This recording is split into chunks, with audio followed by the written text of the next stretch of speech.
Hola, bienvenidos a un nuevo video. En esta ocasión vamos a trabajar con el caso número 3 al resolver una ecuación diferencial homogénea que tiene coeficientes constantes. Y el caso número 3 consiste en que al resolver la ecuación característica vamos a obtener únicamente un resultado, es decir, tenemos raíces repetidas. Esta situación se presenta cuando la solución a la ecuación característica solamente es una. Y si recordamos del caso anterior teníamos que el valor de R para la ecuación característica sería la siguiente, esta que tenemos en pantalla. Ahora bien, el caso número 3 ocurrirá cuando de esta expresión el valor de mu tiende a 0. Es decir, si en esta expresión el valor de mu tiende a 0, el valor de seno de mu por t sería seno de 0, es decir, 0, y se cancelaría este término. Nos dejaría coseno de mu por t, que sería coseno de 0, es decir, 1 por a me quedaría a, y tendríamos únicamente entonces a por e elevada a lambda t. Solamente tenemos un valor o un término con un coeficiente. Pero ¿qué pasa con el otro entonces? Es decir, que cuando mu tiende a 0, el valor del término que tiene seno también tiende a 0, y por eso desaparece una de las soluciones. Pero no tiene sentido no tener un límite continuo cuando mu tiende a 0. Para soluciones que se presentan cuando el seno de mu t tiende a 0, tiene que existir entonces un término b que tiende a infinito.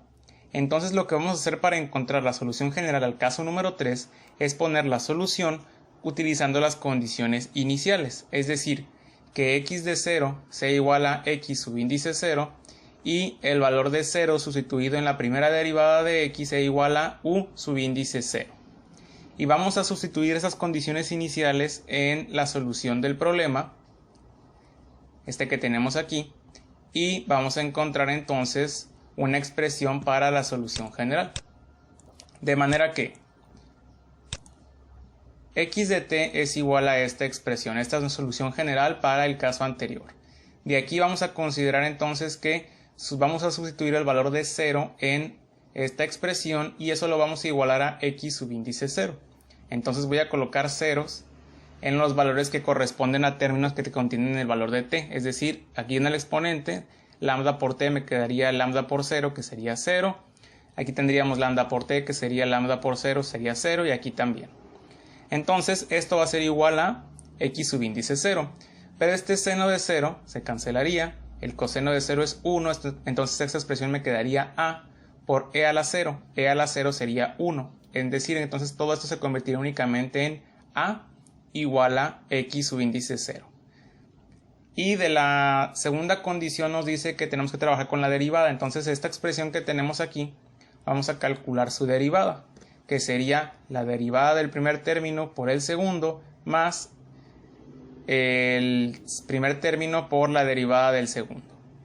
Y vamos a sustituir el valor de 0 donde aparece t. Esto nos dejaría igualados a u subíndice 0. De aquí notemos lo siguiente. Los senos de 0 se cancelarían. Entonces aquí tendríamos que cosenos de 0 serían igual a 1. Por lo tanto, esta primera expresión me quedaría lambda por a más b por mu. Y eso es igual a u subíndice 0. Esta es mi segunda expresión. De aquí de esta segunda expresión vamos a despejar el valor de b. Por lo tanto, b sería igual a u subíndice 0 menos lambda por x subíndice 0 entre mu. Y este valor de b y este valor de a los vamos a sustituir en la solución general que teníamos al principio, es decir, en esta expresión de aquí. Por lo tanto tendríamos que x de t sería igual a e elevado a lambda t por, en lugar de colocar a, vamos a colocar x subíndice 0, coseno de mu t, más, en lugar de colocar b, vamos a sustituir esta expresión por el seno de mu por t. Y entonces lo que vamos a hacer ahora es considerar que queremos encontrar el límite cuando mu tiende a 0, que ese es el problema inicial que tenemos. Por lo tanto, vamos a aplicar el límite a esta expresión cuando mu tiende a 0. Y vamos a ver a la función que tenemos aquí como una función que depende de t, que en este caso es el tiempo, o un valor t, y también depende de mu. Por lo tanto, vamos a colocar entonces esta expresión que tenemos aquí y el límite cuando mu tiende a 0. Por lo tanto, al aplicar el límite tendríamos lo siguiente. Cuando mu tiende a 0, este coseno de mu por t sería básicamente un 1. Por x subíndice 0 me quedaría x subíndice 0.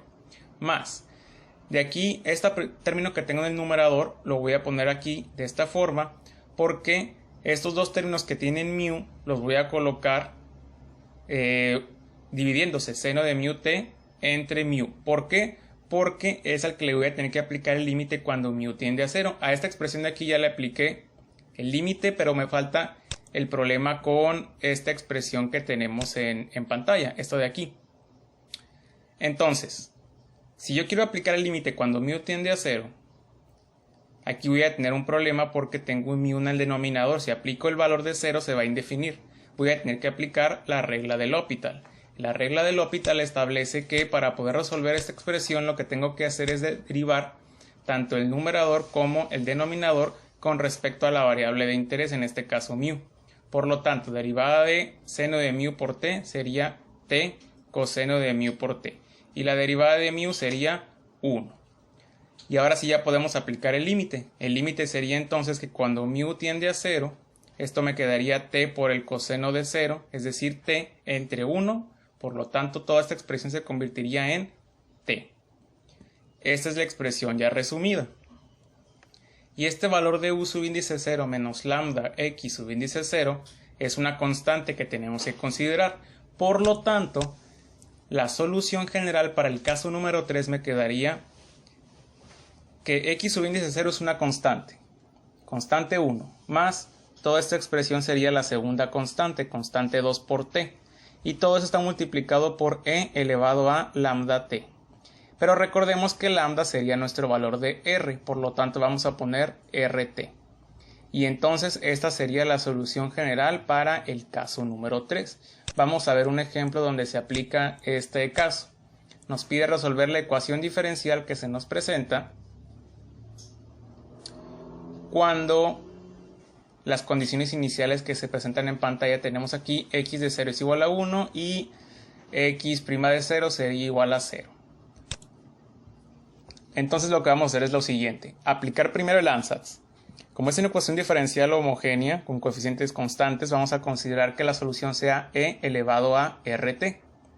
Vamos a encontrar la ecuación característica, sustituyendo este valor en esta expresión. La segunda derivada de e a la rt sería r cuadrada de e por e a la rt, más 2 veces la primera derivada, más el valor de x, y esto es igual a 0. Factorizamos e a la rt, lo pasamos dividiendo al 0, entonces me quedaría nada más esta expresión igual a 0. Y esta expresión al resolverla con la fórmula general o factorizando encontraremos que r tiene que valer menos 1. Pero aquí aplicamos el caso número 3 porque nada más tengo un valor de r, es decir, tenemos una solución única.